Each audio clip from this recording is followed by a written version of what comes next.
Stories from the Faerie Queene by Mary Macleod, with introduction by John W. Hales. Read by Dunlop. Edited by Darren Grimes. Introduction. The object of this volume is to excite interest in one of the greatest poems of English literature, which for all its greatness is but little read and known. To excite this interest not only in young persons who are not yet able to read.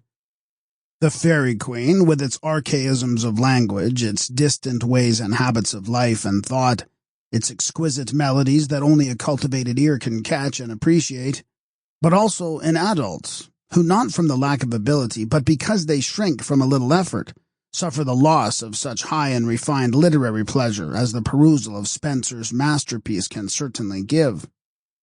Assuredly, when all the cavillers can say or do is said and done, the Faerie Queene is deservedly called one of the greatest poems of English literature. From the high place it took, and took with acclamation, when it first appeared, it has in fact never been deposed. It has many defects and imperfections, such as the crudest and most commonplace critic can discover, and has discovered with much self-complacency. But it has beauties and perfections that such critics very often fail to see. And so far as the status of the Faerie Queene is concerned, it is often enough for the ordinary reader to grasp the significant fact that Spenser has won specially for himself the famous title of the poet's poet.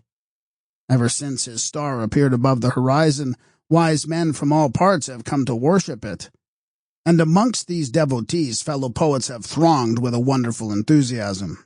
In one point, all the poetic schools of England have agreed together, viz., in admiration for Spenser. From Milton and Wordsworth on the one hand to Dryden and Pope, from the one extreme of English poetry to the other, has prevailed a perpetual reverence for Spenser. The lights in his temple, so to speak, have never been extinguished. Never have there been wanting offerers of incense and of praise. And to repeat in other words what has already been said, as it is what we wish to specially emphasize, amidst this faithful congregation have been many who already had or were some day to have temples of their own.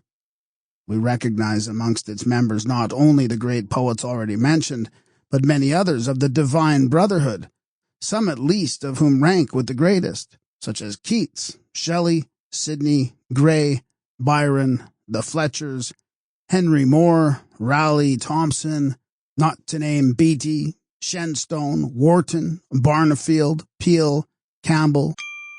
Sample complete. Ready to continue?